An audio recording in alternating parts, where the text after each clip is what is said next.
میں جو چیز مانگی جاتی ہے نہ وہ میاں صاحب دے سکتے ہیں نہ میں دے سکتی ہوں. اس میں اصولوں کی قربانی دینی پڑتی ہے, عوام کی پیٹھ میں چھرا گھونپنا پڑتا ہے, کوئی کمپرومائز کرنے پڑتے ہیں. حکومت میں صرف آپ ہوتے ہیں, چلا کوئی اور رہا ہوتا ہے, تو یہ کمپرومائزز بھائی ہم سے نہیں ہو سکتے. میں اس ملک کی ایک بہت ذمہ دار شہری ہوں. میں صرف اپنے جو ڈیمانڈ ہے اس کو میں محدود کر رہی ہوں. جو ویڈیو ثبوت میں دکھا چکی ہوں اس کو میں چاہتی ہوں کہ نواز شریف کو بے گناہی کے ثابت ہو جانے کے باوجود ابھی تک انصاف نہیں ملا, ان کو انصاف ملا. یہ احتساب کا عمل رہے گا, یہ اینڈ تک رہے گا. کوئی جو مرضی جس مرضی دھمکیاں دینی ہیں, ایک تو انہوں نے باہر سے بھی سفارشیں مجھے بھجوائی ہیں, باہر کے ملکوں سے بھی سفارشیں بھجوائی ہیں. جو مرضی کرنا آپ نے کریں, احتساب اس ملک کے اندر ہو کے رہے گا اور طاقتور کا ہوگا. ویلکم ٹو نیوز وائز, میں ہوں عارفہ نور. آج سب سے پہلے پروگرام میں ہم بات کریں گے حکومت اور اپوزیشن کی. سیاسی تناؤ جو ہے دونوں طرف سے وہ بڑھتا ہی چلا جا رہا ہے. اپوزیشن تو لگ رہا ہے کہ اس وقت نیب کے ٹارگٹ پہ ہے, گرفتاریاں ہوتی چلی جا رہی ہیں, ساتھ میں ان کی طرف سے بھی جو ریاکشن ہے وہ آ رہا ہے. سینٹ چیئرمین کو تبدیل کرنے کے لیے ان کی کوششیں جاری ہیں, اور دوسری طرف حکومت کا موقف وہی ہے جو پہلے تھا کہ جو بھی کرپٹ ہیں ان کو سزا بھی ملے گی اور حکومت چھوڑے گی نہیں. اسی حوالے سے مریم نواز شریف صاحبہ نے آج جب ایک انفارمل ٹاک کی میڈیا سے, تو انہوں نے تو یہ دعویٰ کر دیا کہ ان کو بہت دفعے اپروچ کیا گیا ہے کہ وہ کوئی کمپرومائز کر لیں, کوئی بات چیت ہو جائے, مگر وہ اور نواز شریف صاحب تیار نہیں ہیں اس کے لیے, کیونکہ وہ کمپرومائز کرنا نہیں چاہتے اور اس لیے کوئی مسئلہ حل نہیں ہوا. دوسری طرف وزیر اعظم عمران خان صاحب نے بھی آج جب ایک سپیچ کی تو اس میں انہوں نے کہا کہ ان کو بھی سفارشات آ رہی ہیں کہ وہ اپوزیشن کو چھوڑ دیں, NRO دے دیں. یہاں تک انہوں نے دعویٰ کیا کہ ملک سے باہر سے بھی ان کو ریکویسٹ آ رہی ہیں کہ اپوزیشن کے پیچھے اس طرح نہ جایا جائے, اور جو کیسز ہیں ان کے خلاف جو چلائے جا رہے ہیں ان میں کوئی نرمی آ جائے, مگر وہ بھی اس پہ نہیں مانے. مگر اس طرح یہ سچویشن کب تک چلتی رہے گی؟ کیا حکومت سچ مچ جو ہے ساری اپوزیشن کے ساتھ اس طرح لڑائی لے سکتی ہے؟ کیا اتنا پریشر وہ اپوزیشن کا برداشت کر سکتی ہے؟ ان سب ایشوز پہ آج بات کرنے کے لیے ہمارے ساتھ موجود ہیں شفقت محمود صاحب جو وفاقی وزیر تعلیم ہیں. ویلکم ٹو دا شو سر. سر, تو یہ جو آج مریم نواز صاحبہ نے دعویٰ کیا ہے کہ ان کو تو اپروچ کیا گیا ہے, ایک سے زیادہ دفعے اپروچ کیا گیا ہے, مگر وہ کمپرومائز کرنے کو تیار نہیں ہے, تو وہ کس کی طرف اشارہ کری ہیں؟ کیونکہ ساتھ میں انہوں نے انڈائریکٹلی یہ بھی کہہ دیا کہ یہ جو آفرز ہیں یہ وزیر اعظم کی طرف سے یا حکومت کی طرف سے ایسا شاید نہیں آ رہی. دیکھیں, مجھے نہیں پتا, یہ تو مریم صاحبہ جواب دے سکتی ہیں, لیکن ہمارے پہ کوئی پریشر نہیں ہے اپوزیشن کا, اور اپوزیشن سے ہم لڑنا بھی نہیں چاہتے. میرا خیال ہے کہ آپ یہ کہہ سکتے ہیں کہ ہمارا ایک سوچ ان لوگوں کے بہت خلاف ہے جنہوں نے اس ملک کو لوٹا ہے, اور جنہوں نے اپنی لوٹ مار سے پاکستان کو اس مقام پہ پہنچایا ہے. ان کو ہم پسند نہیں کرتے, ان کے ہم خلاف ہیں, لیکن ان کے خلاف ایکشن جو ہے وہ نیب لے رہا ہے. اور بہت سارے کیسز ایسے ہیں کہ اگر عارفہ آپ غور کریں تو وہ ابھی ہماری حکومت کے آنے کے بعد نہیں دائر کیے گئے, وہ اس سے پہلے سے چل رہے ہیں. تو اس لیے ہم ان کو برا کہتے ہیں, ہم ان کو نیم اینڈ شیم کرتے ہیں جسے کہتے ہیں, لیکن ان کے خلاف جو ایکشن ہے وہ تو نیب لے رہی ہے. شفقت صاحب, اگر یہاں اسی مسئلہ تھوڑا سا یہ ہے کہ شاید کنفیوژن جو پیدا ہوتا ہے وہ اس لیے پیدا ہوتا ہے کیونکہ آپ کے ہی کچھ کولیگز جو ہیں وہ یہ جو سارے کیسز بن رہے ہیں یا جو گرفتاریاں ہو رہی ہیں ان کو وہ ایک حد تک اون کرتے ہیں. وہ بار بار کہتے ہیں کہ بڑی گرفتاریاں ہوں گی, ہونے والی ہیں, فلانا گرفتار ہوگا اپوزیشن لیڈر. پھر جب وہ گرفتار ہو جاتا ہے تو اس کے بعد لگتا یہ ہے کہ جیسے آپ لوگوں کے پاس یا آپ کے کچھ کولیگز کے پاس پہلے سے انفارمیشن تھی, اور اس وجہ سے یہ لگتا ہے کہ شاید یہ نیب کا جو ایکشن ہے یہ اتنا انڈیپینڈنٹ نہیں ہے جتنا آپ جیسے لوگ کہتے ہیں. تو یہ کچھ کنفیوژن آپ کی حکومت خود پھیلا رہی ہے.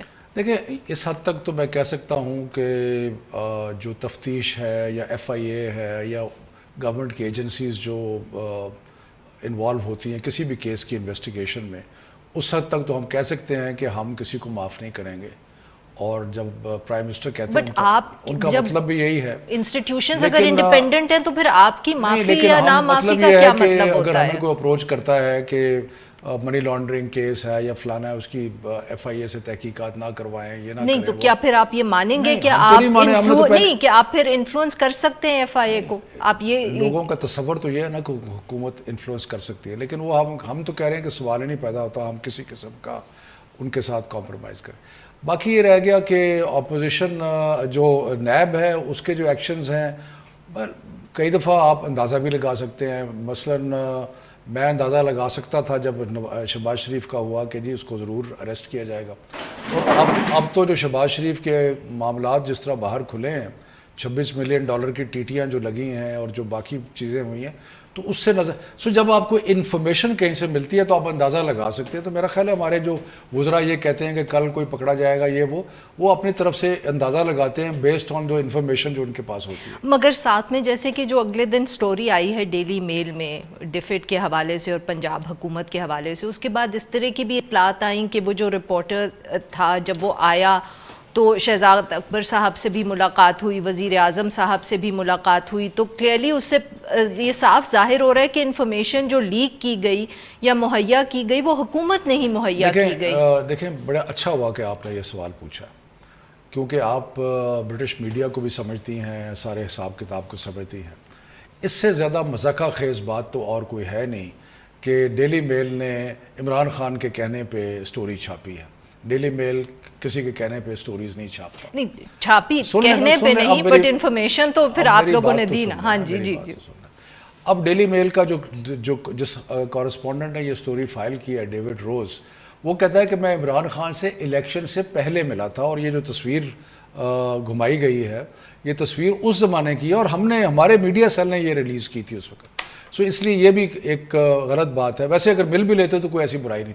تیسری بات یہ ہے کہ میرے پاس اگر کوئی باہر کا آتا ہے نمائندہ تو میرے پاس جو انفارمیشن ہے میں ضرور دوں گا اس کو. اس میں ایسی کون سی بات ہے؟ ہمارے پاس یہ جو انفارمیشن ان کی ٹیٹیوں کی ہے اور یہ جو ایرا کی ہے اور یہ انفارمیشن تو ہمارے پاس پہلے ہی سے تھی.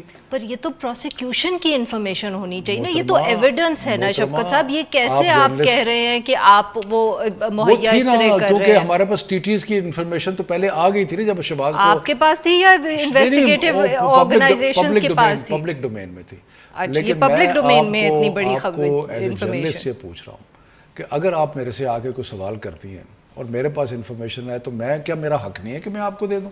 یا آپ کہتے ہیں کہ فورن جرنلسٹ کو انفارمیشن دینی بند کر دیں؟ نہیں تو کیا اور یہ اچھا میں آپ کو ایک اور چیز بتاؤں. نہیں کل میں اگر آپ کے پاس آؤں اور میں کو مجھے بھی کرپشن سٹوری کرنی ہے شو پہ, تو کیا آپ سارے ڈاکیومنٹس میرے حوالے کر دیں گے؟ اگر میرے پاس ہوں گے اور پبلک ڈومین میں ہوں گے تو میں آپ کے حوالے کر دوں گا. پبلک ڈومین میں سر کیسے ہوتے ہیں؟ پبلک ڈومین سے مطلب یہ ہے کہ جو شہباز شریف ایک انویسٹیگیشن چل رہی ہے یا پروسیکیوشن کے پاس جو ایویڈنس ہے وہ پبلک ڈومین میں تو نہیں ہو سکتا نا سر.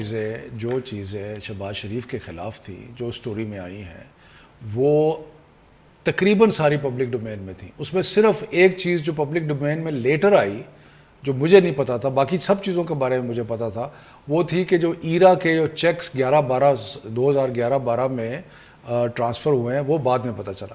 لیکن میں تو یہ کہتا ہوں, میں تو انتظار میں ہوں کہ شہباز شریف صاحب ڈیلی میل کو سو کریں. کہہ تو دیا انہوں نے, لیکن میں کہتا ہوں کہ ڈیلی میل کو سو کریں.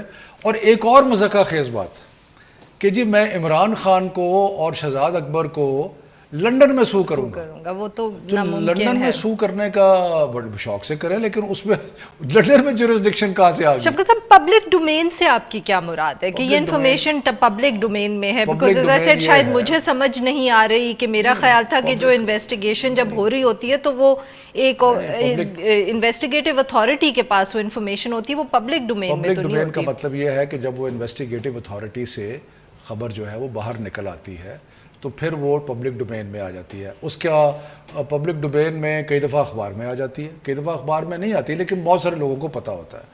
تو جب وہ پبلک ڈومین میں آ گئی تو پھر خبر تو پبلک ڈومین میں آتی ہے, مگر اس کے اوپر جو ڈاکیومنٹس ہوتے ہیں وہ پبلک ڈومین میں تو صحافی کے پاس تو آتے ہیں, because you know investigative report اس لیے کہتے ہیں کیونکہ وہ پبلک ڈومین میں نہیں ہے اور ایک صحافی کے پاس وہ انفارمیشن آئی ہے. اگر کوئی وزیر صاحب یا کوئی بشیر صاحب انویسٹیگیشن اپنے طور پہ جرنلسٹ کی طرح کر لیں تو اس میں کیا برائی ہے؟ نہیں جرنلسٹ کی طرح. آپ کا اعتراض یہ ہے, دیکھیں مجھے جو میڈیا سے تھوڑا سا اور اس پہ میری ایک تھیری ہے, پھر میں کسی وقت آپ کو بتاؤں گا کہ اس پہ ہم الگ سے شو کر کس طرح میڈیا کوآپٹ ہو گئی ہے ایک اسٹیبلشمنٹ میں اور ایک رولنگ کلاس کے اندر. تو وہ اس کے بارے میں آپ بھی اس کا حصہ ہیں شفقت جی میں بھی ہوں آپ کی حکومت بھی اس کا حصہ. میں بھی ہوں, لیکن میڈیا کا ایک حصہ جو ہے نا جو وہ کوآپٹ ہو گیا انٹو دا رولنگ کلاس. اچھا, تو اس لیے وہ ان کے ساتھ کھانے بھی کھاتے ہیں, اٹھتے بیٹھتے ہیں, یہ وہ, تو ان کا وہ ایک علیحدہ سبجیکٹ ہے, میں اس پہ بہت کچھ کہہ سکتا ہوں. اچھا, لیکن میں صرف یہ کہہ رہا ہوں کہ جرنلسٹ اور باقی لوگ جو ہیں ان کا بھی حق ہے کہ ان کو انفارمیشن ملے, اور جو انفارمیشن ہمارے پاس آتی ہے ہم ان کو دیں گے, اور جو انفارمیشن نیب خفیہ رکھنا چاہتا ہے وہ خفیہ رکھتا ہے.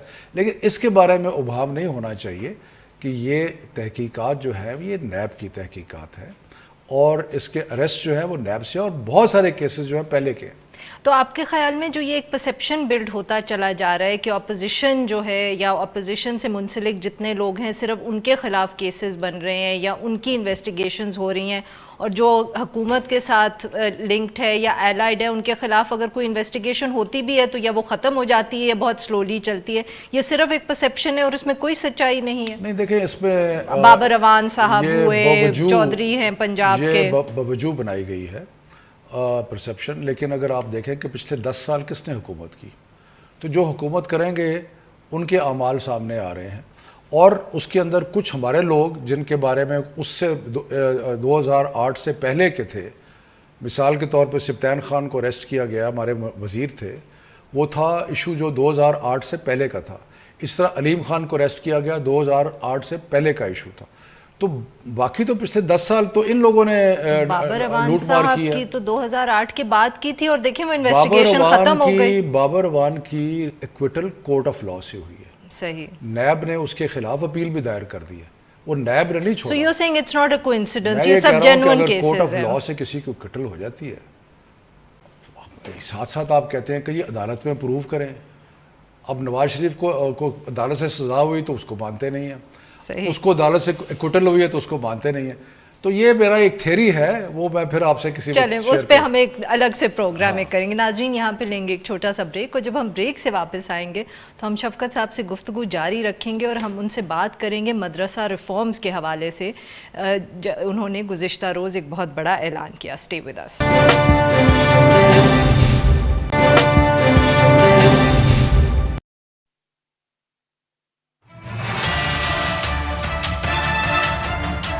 کے رائے سے یہ طے ہوا کہ سارے مدارس جو ہیں ان کو رجسٹر کیا جائے گا. جب ایف ایس سی اور ایف اے کی ڈگری جو ہے وہ مدرسے کے بچوں کو ملے گی تو ان کے لیے ایک دنیا کھل جائے گی. Welcome back. ناظرین ہم گفتگو کریں شفقت محمود صاحب سے, اور اب ہم ان سے بات کریں گے جو گزشتہ روز انہوں نے اعلان کیا کہ سارے جو مدارس ہیں ان کی جو رجسٹریشن ہے وہ اگلے 6 ماہ کے اندر مکمل ہو جائے گی, اور اس کے بعد جو ایک یکساں تعلیمی نصاب ہے وہ مدرسوں کے اندر بھی پڑھایا جائے گا, اور وہاں کے جو اسٹوڈنٹس ہیں وہ بھی میٹرک اور انٹرمیڈیٹ کے امتحانات دیں گے. جی شفقت صاحب, تو یہ آپ نے آئی تھنک کافی ایک سگنیفیکنٹ بریک تھرو ہے آپ لوگوں کا, کیونکہ بہت ساری حکومتوں نے ماضی میں بھی یہ کوشش کی مگر نہ تو وہ رجسٹریشن کر پائے اور نہ وہ آن بورڈ لے سکے مدرسوں کو. تو یہ آپ نے اتنی جلدی آئی تھنک سال کے اندر اندر اتنا بڑا قدم کیسے لے لیا؟ نہیں, اللہ تعالیٰ کے فضل و کرم سے یہ بڑی کامیابی ہے, سب کے لیے ہے, مدرسوں کے لیے ہے, اتحاد تنظیم المدارس کے لیے ہے, علماء اکرام کے لیے ہے, حکومت کے لیے ہے, میں سمجھتا ہوں پاکستان کے لیے ہے. وہ اس لیے کہ جس سمت کی طرف ہم نے جانے کا ارادہ کیا ہے وہ سمت پاکستان کے لیے بہتر ہے. اور وہ سمت کیا ہے؟ وہ سمت یہ ہے کہ جو بھی نصاب پاکستان کا نصاب ہے وہ پاکستان کے آہستہ آہستہ بتدریج سارے پاکستان کے بچے اس نصاب پہ پڑھیں. تو اس سلسلے میں جو اور مدارس جو ہیں وہ بھی اسی دھارے میں آ جائیں جس دھارے میں باقی اسکولوں کو ہم لانے کی کوشش کر رہے ہیں. اور صرف مدرسوں تک یہ محدود نہیں ہے, ہم نے انگریزی اسکولوں کے ساتھ بھی گفتگو شروع کی ہوئی ہے باقی طرف. بٹ اب لگتا یہ ہے کہ جیسے آپ لوگوں نے یہ جو مدرسوں کا اسپیکٹ تھا اس پہ زیادہ تیزی سے کام ہوا ہے. ہاں, اس کے لیے ایک بڑا ضروری تھا کیونکہ اس کے لیے بہت سارے جو کام کرنے کی ضرورت ہے. مثال کے طور پہ ہم سارے مدرسوں کو رجسٹر کرنا چاہتے ہیں. اس کے لیے ہم سارے 12 ریجنل آفیسز کھولیں گے, مدرسوں کو رجسٹر کریں گے, ان کی پوری ایک شرائط ہے, وہ فارم فل کر کے ہوگا جو، اور اس پہ اتفاق ہوا کہ جو مدرسہ رجسٹر نہیں ہوگا اس کو وہ نہیں چلے گا. یہ بھی اتفاق ہوا کہ اگر کوئی مدرسہ جو ہے وہ مذہبی منافرت پھیلاتا ہے یا کسی کے خلاف ہیٹ سپیچ جسے کہتے ہیں وہ باتیں کرتا ہے یا فرقہ واریت میں ملوث ہوتا ہے تو وہ بھی نہیں برداشت کیا جائے گا. تو یہ ساری جو چیزیں ہیں ان کے اوپر ایک بڑا ہی مثبت انداز سے اتفاق رائے ہوا ہے، اور میں سمجھتا ہوں کہ یہ سب نے ریکگنائز کیا کہ حکومت کا ارادہ مدارس کی مدد کرنا ہے، ان پہ غلبہ حاصل کرنا نہیں ہے. کچھ جگہ رپورٹنگ غلط ہوتی ہے کہ جی ہم ٹیک اوور کر رہے ہیں، بالکل ٹیک اوور نہیں کر رہے. مدرسے اپنے آزاد ہوں گے، اپنے انڈیپینڈنٹ ہوں گے، وہ اپنا جتنے بھی مذہبی مضامین ہیں وہ پڑھائیں گے، ان کا امتحان بھی وہ لیں گے. لیکن جو عصری مضامین ہیں جو ہمارے سلیبائی کے ہیں، جو لازمی مضامین ہیں میٹرک کے، جو لازمی مضامین ہیں ایف اے کے، ایف ایس سی کے، وہ بھی بچے پڑھیں گے.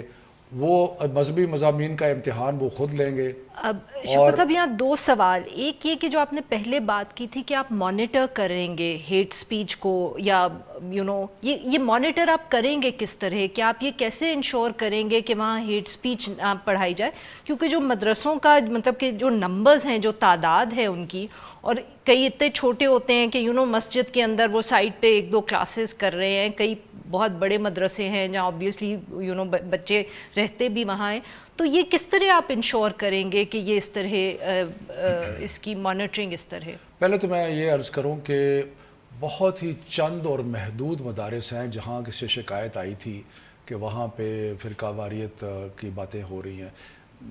زیادہ تر مدارس جو ہیں، بلکہ ایک آپ سمجھیں کہ 95% مدارس ایسے ہیں جہاں پہ تعلیم دی جاتی ہے، وہ تعلیمی ادارے ہیں اور بڑی اچھی تعلیم دی جاتی ہے. اور میں سمجھتا ہوں کہ حکومت کی جہاں ناکامی تھی کہ اسکول نہیں کھول سکے، وہ مدارس نے آ کے وہ خلا کو پر کیا ہے. تو باقی یہ رہ گیا کہ کیسے مانیٹر کریں گے. پروونشل گورنمنٹس کے ساتھ ہم مل کے کام کریں گے. ڈسٹرکٹ ایڈمنسٹریشن جو ہے وہ، یہ تو روٹین کی بات ہے کیونکہ میں ڈسٹرکٹ ایڈمنسٹریشن میں رہا ہوں کہ جہاں کہیں بھی کوئی فرقہ واریت کی بات ہوتی ہے تو وہ فوراً رپورٹ ہو جاتی ہے کیونکہ اس کا ایک ریئیکشن ہوتا ہے. صحیح. سو جب وہ رپورٹ ہوتا ہے تو اس پہ ایک تو لا اینڈ آرڈر کے پرسپیکٹو سے صوبائی حکومت ایکشن لے گی، لیکن ساتھ ہمیں بھی اطلاع ہو جائے گی کہ جہاں پہ یہ ہوا ہے. تو میرا خیال ہے کہ یہ بہت ہی شاذ و نادر ہوگا. عمومی طور آپ کیا ان مدرسوں کو بند کر دیں گے؟ جو مدرسہ ایسے کرے گا اس کی رجسٹریشن ہم کینسل کریں گے، اور جو رجسٹریشن جب کینسل ہوگی تو وہ اپنا کام نہیں کر سکے گا. لیکن اس کے علاوہ ہم اور بڑے معاملات میں مدارس کی مدد بھی کریں گے. ویزا ان کے اسٹوڈنٹس کے لیے حاصل کرنے کے لیے مدد کریں گے. اور یہ جو آپ کہہ رہے ہیں کہ وہ وہاں میٹرک بھی اور انٹرمیڈیٹ بھی پڑھایا جائے گا، تو کیا ان کے پاس اساتذہ ہیں جو یہ کر سکتے ہیں، یا یہاں آپ ان کو اساتذہ فراہم کریں گے؟ یہ کس طرح آپ اس کا بھی، اس میں بہت ساری انویسٹمنٹ بھی انوالو ہوگی. اس میں انویسٹمنٹ ضرور انوالو ہے، لیکن میں یہ سمجھتا ہوں کہ جو اچھے لیول کے ادارے ہیں ان کے لیے تو کوئی پرابلم نہیں ہے. وہ ان کے پاس ہیں اندازاً وہ کافی ہیں، جو کہ 50% جو جن کے پاس اساتذہ بھی ہیں. باقیوں کی ہم جس طرح ہمارے فائنینشیل حالات کوئی بہتر ہوتے ہیں تو، لیکن ہماری خواہش ہے کہ ہم مدارس کو خود ہم ریکروٹمنٹ نہیں کریں گے. ہم مدارس کو انڈیپینڈنٹ اپنے اندرونی معاملات میں وہ آزاد ہوں گے، لیکن ہم ان کی مدد کر سکتے ہیں کہ بھی اس سے آپ انگلش ٹیچر رکھ لیں، باقی چیزیں کر لیں. اور اس کے لیے کوئی ٹائم پیریڈ آپ نے، جیسے رجسٹریشن کے لیے 6 ماہ رکھے ہیں، تو یہ جو میٹرک کے لیے یا انٹرمیڈیٹ کے امتحانات ہیں، یا یہ کب تک انٹروڈیوس کرنے ہیں، کوئی آپ نے اس میں ٹائم پیریڈ ڈسکس کیا ہے؟ جی، ہماری کوشش یہ ہے، پہلی تو بات ہے کہ رجسٹریشن کا عمل ہماری امید ہے اللہ کرے گا کہ وہ 6 سے 8 ماہ میں ہو جائے گا، کیونکہ پہلے ہمیں دفاتر کھولنے کی ضرورت ہے، باقی چیزوں کی ضرورت ہے. اس میں حکومتی طریقے ایسے ہیں کہ ہم نے فائنینس کے پاس جانا ہے، اسٹیبلشمنٹ کے پاس جانا ہے، وہ سارا کچھ کھاتا کرنا ہے ہم نے. اس کے بعد جب ہمارے دفاتر کھل جائیں گے تو اس کے بعد میرا خیال ہے کہ 6-8 ماہ میں معاملہ جو ہے وہ طے ہو جائے گا. اور میری خواہش تو یہی ہے، لیکن یہ اب ڈپینڈ کرتا ہے کہ جو 2020 میں جو ایف اے کا امتحان ہے اس وقت تک ہم اس پوزیشن میں ہوں کہ کچھ مدارس، ایک سائزبل نمبر آف مدارس جو ہے وہ امتحان دلوا سکیں، اور پھر آہستہ آہستہ بدتریج سارے جو مدارس ہیں. دیکھیں یہ کام پچھلے 70 سال سے نہیں ہوا اور یہ اب ہونے چلا ہے، تو اس لیے اس کو سارا کچھ ایک دن میں نہیں ہوگا، بالکل یہ بدتریج ہوگا. اور انشاءاللہ بدترین جب ہوگا تو آہستہ آہستہ سارے قومی دھارے میں آ جائیں گے. اتنی دیر میں ہم یکساں تعلیمی نصاب جو بنا رہے ہیں اس کا کام ہے مکمل ہو جائے گا. وہ ہر جگہ تو شاید ابھی یہ ٹائم لائنز آپ سیٹ کریں گے میں یہ سمجھتا ہوں کہ اگلے 1.5-2 سال میں آلموسٹ 80% یہ جو ہماری خواہش ہے وہ ہو جائے گی اور ہمارا یکساں تعلیمی نصاب جو ہے اس کا نفاذ بھی ہو جائے گا. بہت بہت شکریہ شفقت صاحب، آپ نے بہت تفصیل سے ہم سے بات کی. ناظرین یہاں پہ لیں گے ایک چھوٹا سا بریک، اور جب ہم بریک سے واپس آئیں گے تو ہم بات کریں گے انٹرنیشنل کورٹ آف جسٹس کا جو فیصلہ آیا ہے کلبھوشن یادو کے حوالے سے. Stay with us.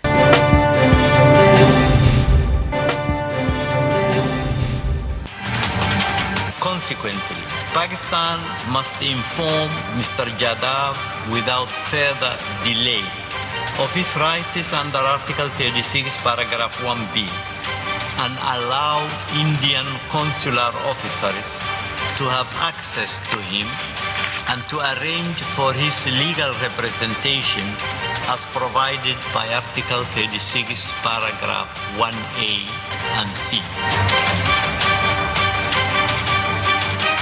Welcome back. Programme کے اس حصے میں ہم بات کریں گے انٹرنیشنل کورٹ آف جسٹس کی، جس کا جو فیصلہ تھا کلبھوشن یادو کے حوالے سے. اس کے بعد پاکستانی دفتر خارجہ نے یہ اناؤنس کیا ہے کہ انہوں نے کلبھوشن یادو کو جو ہے وہ کونسلر ایکسیس دینے کا فیصلہ کیا ہے، اور جو فیصلہ آیا ہے کہ اس کے مطابق انہوں نے آگاہ بھی کر دیا ہے کہ وینا کنونشن کے نیچے اس کے رائٹس کیا ہیں، اس کو کیا حقوق حاصل ہیں، اور کونسولر ایکسیس جو ہے وہ اس کو پاکستانی قوانین کے تحت دیا جائے گا. اور وہ اس بات کا فیصلہ کر رہے ہیں اور جائزہ لے رہے ہیں کہ یہ کس طرح ایکسیس دیا جائے گا.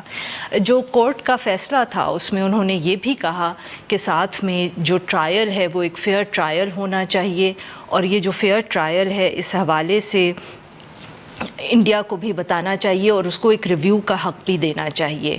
اب ایشو یہاں یہ پیدا ہوتا ہے کہ ان ساری چیزوں کی تفصیلات کیا ہوں گی، کس طرح کونسولر ایکسیس دیا جائے گا، فیئر ٹرائل کس طرح انشور کیا جائے گا. ان سب ایشوز پہ بات کرنے کے لیے آج ہمارے ساتھ موجود ہیں احمد صوفی صاحب، جو ایک ماہر ہیں انٹرنیشنل لاء کے. Welcome to the show sir.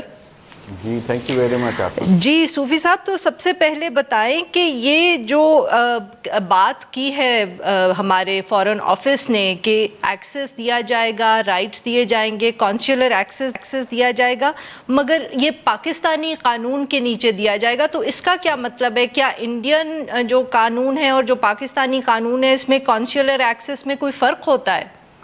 Basically جی آئی سی جے کا جو ایک پالیسی پوزیشن ہے وہ یہ ہے کہ وہ دوسرے ملکوں کے قوانین کو ڈکٹیٹ نہیں کرتا، وہ انٹرنیشنل لاء کا پرنسپل کی وضاحت کرتا ہے، اور اس پرنسپل کی ایکسیکیوشن جو ہے وہ ڈومیسٹک لاء پر چھوڑ دیتا ہے. یعنی جس کنٹری کے متعلق آئی سی جے کی کوئی بھی آبزرویشن ہوگی یا ڈائریکشن یا ریکمنڈیشن کسی ایکشن کی بابت ہوگی، تو وہ انٹرنیشنل لاء کا جو پرنسپل ہے اس کی آبلیگیشن کی نشاندہی کر دے گا، وضاحت کر دے گا، اور پھر کہے گا کہ آپ نے یہ آبلیگیشن پرفارم کرنی ہے as per your domestic law. اب جس طرح کہ آپ نے خود بھی ججمنٹ میں دیکھا کہ آرٹیکل 36 کے بارے میں انہوں نے کہا کہ پاکستان اپنی آبلیگیشن اس بابت پوری کرے. پوری کرنے کے لیے پاکستان میں وینا کنونشن کا ایک 1971 کا امپلیمنٹنگ لیجسلیشن ہے، یعنی پاکستان نے قانون سازی ایک کی ہوئی ہے جنرلی وینا کنونشن کی بابت، اور اس میں بھی انہوں نے میرر امیج کیا ہوا ہے وینا کنونشن کی پروویژنز کو. لیکن بعض اوقات یہ ہوتا ہے کہ اس کے علاوہ کچھ ڈیلیگیٹڈ رولز بنائے جاتے ہیں، اور ان رولز میں یا ایڈمنسٹریٹو انسٹرکشنز جیل مینیول کے نیچے بعض اوقات منسٹری آف انٹیریئر ایشو کرتی ہے یا ہوم ڈپارٹمنٹ نے ایشو کر کے رکھی ہوتی ہیں، جس میں مختلف پروسیجرز ہوتے ہیں جو عموماً گزٹڈ نوٹیفیکیشن کے طور پہ سامنے نہیں ہوتے. تو وہ سب سے مراد پاکستانی لاء ہے جس کا ذکر آئی سی جے نے اپنی ججمنٹ میں کیا. یعنی کہ جب آپ ایکسیس دیں گے جو کہ اب آپ کو دینی ہے، تو آپ ان تمام قوانین کا جائزہ لینے کے بعد اب ان قوانین میں مختلف چیزیں ہو سکتی ہیں کہ لیٹ سے اس نوعیت کے پریزنر کو اگر آپ ایکسیس دیتے ہیں تو اس میں وہ ایکسکلوسیو ایکسیس ہوگی یا کسی کی موجودگی میں ہوگی، اس کی ڈیوریشن کیا ہوگی، وہ کتنی بار دی جا سکے گی. یہ تمام وہ تفصیلی فیکچول ڈیٹیلز ہیں جو بعض اوقات تفصیلی نوٹیفیکیشنز، ایس او پیز یا گائیڈ لائنز جو ہوم ڈپارٹمنٹ ایشو کرتا ہے اس میں لکھی ہوتی ہیں. سو اب میرا خیال ہے پاکستان کی ٹیم جب واپس آ گئی ہوگی یا آ رہی ہوگی تو اس کے بعد وہ بیٹھ کے ان تمام چیزوں کا جائزہ لیں گے کہ ایکسس دینے کا عمل، اس کے لاجسٹکس، اس کے لیگل سٹیپس کیا ہوں گے. تو صوفی صاحب اسی حوالے سے اب کیا جو انڈین ہائی کمیشن ہے یا انڈین حکومت ہے، کیا اس کا بھی اس میں کوئی انپٹ ہوگا؟ ان سے بھی یہ چیزیں ڈسکس کی جائیں گی یا ان کو صرف انفارم کر دیا جائے گا کہ پاکستانی قوانین جو ہے وہ یہ ہیں اور ان کے تحت یہ فیصلہ کیا گیا یا اس طرح کا ایکسیس دیا جائے گا؟ جی پہلے تو سب سے پہلے جو قانون ہے اس میں یہ ہے کہ آپ اس قیدی کو انفارم کریں گے. سو وہ انفارمیشن کمیونیکیٹ کرنے کا، یعنی کہ ہو سکتا ہے آپ انہیں آرٹیکل 36 ہی پکڑا دیں اور آپ کا جو ریپرزینٹیٹیو ہے ہوم ڈپارٹمنٹ کا یا پریزنس کا یا جہاں بھی قید ہیں وہ کہے کہ جی آپ کی یہ رائٹس ہیں، آپ کے پاس یہ ان رائٹس کو کال کرنے کا حق موجود ہے. تو وہ کہہ سکتا ہے کہ جی مجھے فار ایگزامپل ریپرزنٹیشن چاہیے، نہیں چاہیے، یہ میری پریفرنس ہے، میں ملنا چاہتا ہوں. ساتھ ساتھ آپ انڈین ہائی کمیشن کو بھی انفارم کریں گے اور انڈین ہائی کمیشن کے ساتھ کوارڈینیشن کریں گے کون آئے گا، بیکاز ایکسس کا بھی ایک نامینی ہوتا ہے، ہر شخص کو ایکسس نہیں دی جاتی.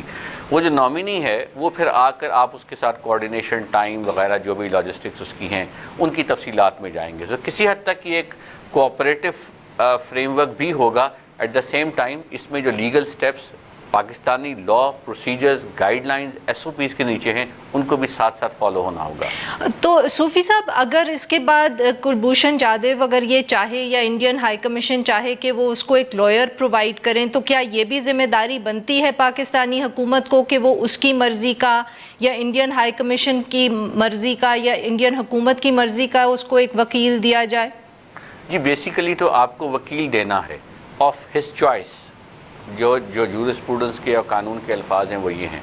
اب وہ کیا چوز کرتا ہے اس کی چوائس کی ایکسرسائز میں کوئی لیگل کنسٹرینٹس ہیں. فار ایگزامپل کوئی بیرون ملک کا وکیل ریپرزینٹ کر سکتا ہے اس کو، یہ ایک سوال ہے بیکاز بار کاؤنسل کے رولز دیکھنے پڑیں گے. اگر بیرون ملک کا وکیل پاکستان کی عدالت میں نہیں پیش ہو سکتا تو پاکستان کے وکلاء کا پینل فار ایگزامپل وہ خود بھی چوز کر سکتا ہے کہ میں نے فلانے وکیل کے بارے میں جانتا ہوں، میں چاہوں گا وہ مجھے ریپرزینٹ کرے، ان سے پوچھ لیا جائے. یا ہو سکتا ہے انڈین ہائی کمیشن کا پینل ان وکلاء سے پہلے بات کر لے جو پاکستان میں ہی رہتے ہوں اور کہے کہ یہ چند نام ہم نے شارٹ لسٹ کیے ہیں جو ان پرنسپل آمادہ ہیں، آپ کا کیا ویو ہے اور سو آن سو فورتھ. سو یہ ڈپینڈ کرتا ہے. اور یہ صرف یادیو کے لیے نہیں ہے، پاکستان میں کوئی بھی شخص جو افورڈ نہ کر سکتا ہو اور ڈیفینس اور کرمنل چارج فریم کر رہا ہو تو یہ رسپانسبلٹی عدالت اور اسٹیٹ کی ہے کہ اس کو ریپرزنٹیشن مہیا کی جائے آف سیٹسفیکٹری نیچر. اور ساتھ ساتھ جس طرح آپ نے انٹرو میں کہا کہ ایک ریویو پروسیس بھی ہوگا. جی بٹ صوفی صاحب ایک یہاں سوال یہ بھی ہے کہ یہ جو کمیونیکیشن ہے جادیو کے ساتھ کہ وہ فیصلہ کر رہا ہے کہ اس کو لائر چاہیے کہ نہیں یا کون سا چاہیے، یہ کمیونیکیشن اس سے پاکستانی حکومت کرے گی یا انڈین حکومت اس کے بہاف پہ یا اس سے کمیونیکیٹ کر کے یہ بتائے گی کہ وہ کیا چاہ رہا ہے؟ دیکھیے یہ ہم بہت زیادہ مائکرو مینیج کر رہے ہیں اس ایونچویلٹی کو اس پروگرام میں یا میں کہوں گا. یہ غالباً میرا خیال ہے جب ہائی کمشنر کا آفس پاکستان کے فارن آفس سے کوآرڈینیٹ کرے گا تو بہت ساری چیزیں اسی میں ہی سارٹ آؤٹ ہو سکتا ہے، ٹیبل پر ہی ہو جائیں. اور اگر نہ ہو سکیں تو پھر وہاں تک کلبھوشن تک ان پرسن یہ بات کی جائے گی کہ ہم نے آپس میں بیٹھے ہیں، یہ ڈسکشن کی ہے، ایکسیس دینی ہے آپ کو اور ریپرزنٹیشن کا بھی آپ کے پاس رائٹ ہے اور وغیرہ وغیرہ.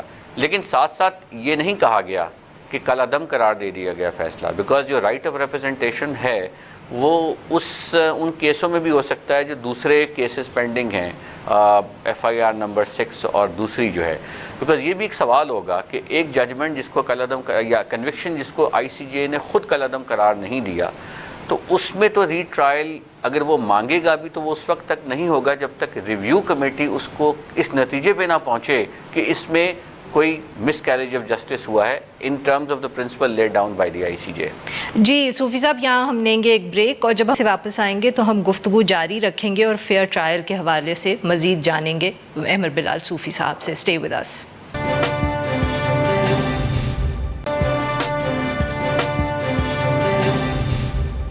ویلکم بیک ناظرین، ہم گفتگو کریں احمر بلال صوفی صاحب سے. جی احمر صاحب آپ بات کر رہے تھے بریک پہ جانے سے پہلے کہ ICJ نے اس جو ٹرائل ہے اس کو کالعدم قرار نہیں دیا مگر ساتھ میں وہ ایک فیئر ٹرائل کی بھی بات کر رہے ہیں. تو یہ اب جو دونوں چیزیں ہیں اس کے اندر کیا ایونچولی فیصلہ نکلے گا کہ فیئر ٹرائل کس طرح ڈیفائن کیا جائے گا، اور جو جج ہے اگر وہ جیسے آپ کہہ رہے ہیں کہ اس کو انویلڈ نہیں قرار دیا تو پھر کیا صرف ہم بات کریں کہ ایک ریویو پٹیشن کی گنجائش ہے یہاں؟ جی ہاں، بیسیکلی یہ نہیں ہوگا کہ وکیل ان سے ملے گا اور کہے گا جی میں trial unless he wants to say that, یہ ان کی ڈیمانڈ پر یہ ٹرائل ری ٹرائل نہیں ہوگا. یہ اس وقت ری ٹرائل ہوگا جب ریویو کمیٹی جو ہے یا ریویو باڈی جو ہے یا ریویو میکنزم جو بھی آئی سی جے نے ریکمینڈ کیا اور پاکستان اس کو انفورس کرے گا وہ اس نتیجے پر پہنچتا ہے تمام میٹیریل ڈاکومنٹیشن دیکھنے کے بعد اور ریکارڈ دیکھنے کے بعد جس کے تھرو وہ کنوکشن ہوئی ہے کہ ہاں اس میں کوئی مس کیریج آف جسٹس ہوئی ہے. اگر وہ اس نتیجے پہ پہنچتے ہیں کہ مس کیریج آف جسٹس نہیں ہوئی ہے اور اگر ہم کاؤنسلر ایکسس بھی دیتے تو بھی کنوکشن ہونی ہی تھی تو پھر وہ اس نتیجے پہ پہنچ سکتے ہیں کہ اس کا کوئی امپیکٹ نہیں ہوگا، لہٰذا یہ کنوکشن تو سٹینڈ کرے گی. لیکن جو باقی ہمارا ہے ایف آئی آر اے وغیرہ اس میں جو باقی الزامات ہیں ان کی جو تفتیش ہے اس کے دوران he will continue to have access and he will also continue to have legal representation and legal guidance. تو صوفی صاحب یہ جو ریویو پٹیشن اگر بات وہاں تک پہنچتی ہے تو یہ ریویو اپیل کس فورم پہ جائے گی؟ جی میں ذرا عرض کر دوں، یہ ریویو یا اپیل اگینسٹ دی کنوکشن کا جو رائٹ انڈر دا لا کلبھوشن کو اویلیبل ہے وہ ان اینی کیس ہے. جی بالکل، وہ ان اینی کیس ہے، وہ کرٹیل نہیں ہوا. مجھے ایگزیکٹلی اب معلوم نہیں ہے کہ کہاں تک یہ معاملہ، غالباً اپیل ایک کلیمنسی کی اپلیکیشن پینڈنگ ہے. اب اس کے بعد فار ایگزامپل کلیئرلی رائٹ ہے to go into article 199 and to challenge that. اب وہ 199 میں بھی جو ایکشن ہوگا وہ چیلنج ہوگا، اس کے لیے پرمیشن اس کو چاہیے ہوگی کیونکہ وہ ایلین اینیمی کی کیٹیگری میں ہے. جو ایلین اینیمی ہوتا ہے اسے فنڈامنٹل رائٹس جو ہیں اس طرح سے نہیں دیے جاتے جس طرح سے ایک نارمل سٹیزن کو دیے جاتے ہیں. یہ آرٹیکل 10 میں لکھا ہوا ہے. سو اس کے لیے چونکہ اینیمی ایلین جو ہوتا ہے اس سے پریزیوم یہ کیا جاتا ہے کہ وہ ریاست پر حملہ آور ہے، اور جو شخص ریاست کو نقصان پہنچا رہا ہے اور ریاست اپنی داد رسی کا فورم اسی کی بینیفٹ کے لیے اویلیبل نہیں کرتی تا وقت کہ فیڈرل گورنمنٹ اجازت نہ دے انڈر سیکشن 82 83 ہے آف سول پروسیجر کوڈ، تو وہ اس سے پرمیشن لے گا، فیڈرل گورنمنٹ سے پٹیشن فائل کرے گا ہائی کورٹ میں، اور وہ اگر ہائی کورٹ والی پٹیشن کو ٹریٹ کیا جا سکتا ہے ایز اے ریویو میکنزم، یہ کوشچن مارک ہے، یہ پالیسی ڈیسیژن میرا نہیں ہوگا، گورنمنٹ کا ہوگا. دوسری آپشن یہ ہے کہ اگر وہ ریٹ پٹیشن فائل نہیں کرتا تو اس کی ایبسنس میں ہائی کورٹ میں اسپیشل بینچ کانسٹیٹیوٹ کیا جا سکتا ہے اپون ریکویسٹ، یا آرٹیکل 90 کی اپلیکیشن دی جا سکتی ہے سی پی سی کی for the opinion of the court in the high court, جس میں یہ ریکویسٹ کی جا سکتی ہے کہ سر یہ ججمنٹ ہے آئی سی جے کی، اس ججمنٹ کو ہم نے امپلیمنٹ کرنا ہے، آپ اپنا اوپینین دیں بیسڈ آن دا ریکارڈ جو فیلڈ کورٹ مارشل کا ہے کہ کیا یہ ڈیو پروسیس کمپرومائز ہوا یا نہیں ہوا. تیسری آپشن سپریم کورٹ کی ہے، اور اس کے علاوہ اور کوئی بھی اور میکینزم آپ اڈاپٹ کر سکتے ہیں. کورٹ نے کہا ہے افیکٹو میکینزم، یعنی کہ جس کی ٹرانسپیرنسی ہو، انٹیگریٹی ہو اور کریڈیبلٹی ہو. سو نارملی آپ کے پاس جو آپ کے اپنے جوڈیشل فورمز ہیں اس میں ججز کی اسٹینڈنگ ہے. سو یہ مختلف آپشنز ہیں جو دیکھنا پڑے گا کہ گورنمنٹ اس میں سے کون سے چوز کرتی ہے، بیکاز دونوں پروسیس سائملٹینیسلی، ایکسس کا پروسیس سائملٹینیسلی چلے گا اور ریویو کا سائملٹینیسلی چلے گا. دونوں کے آؤٹ کم مل بھی سکتے ہیں، دونوں کے آؤٹ کم سیپریٹ بھی ہو سکتے ہیں. اور صوفی صاحب یہ پھر جو اگر ریویو کے پروسیس میں چلی جاتی ہے بات تو اندازاً اب what sort of a time period are we looking at, کتنا عرصہ لگ سکتا ہے اس سارے پروسیس کے اندر؟ یہ کچھ نہیں کہا جا سکتا کیونکہ آئی سی جے نے ایز سچ کوئی ٹائم ڈیفائن نہیں کیا. ایز اے رسپانسبل اسٹیٹ میرا خیال ہے پاکستان نے اس کو امپلیمنٹ کرنا ہے اور کرنا چاہیے. کسی بھی اسٹیٹ کو فار دیٹ میٹر جب آئی سی جے کی ججمنٹ آ جاتی ہے it needs to be implemented. یہ آپ کی standing as a responsible state کی انٹیگرل فیچر ہے، اور وہ میرا خیال ہے، اور آج فارن آفس نے کہہ بھی دیا ہے کہ ہم اسے ایکسیس دیں گے. اب وہ ٹائم کیا ہوگا اس کے بارے میں میرا خیال ہے بہت قبل از وقت ہوگا ایک پریڈکشن کرنا. اس میں ویکس بھی لگ سکتے ہیں، اور خاص طور پہ ریویو میں تو میرا خیال ہے کچھ مہینے بھی لگ سکتے ہیں. بہت بہت شکریہ صوفی صاحب، آپ نے بہت تفصیل سے ہم سے بات کی. آج کے لیے بس اتنا ہی. Now we will be back next week.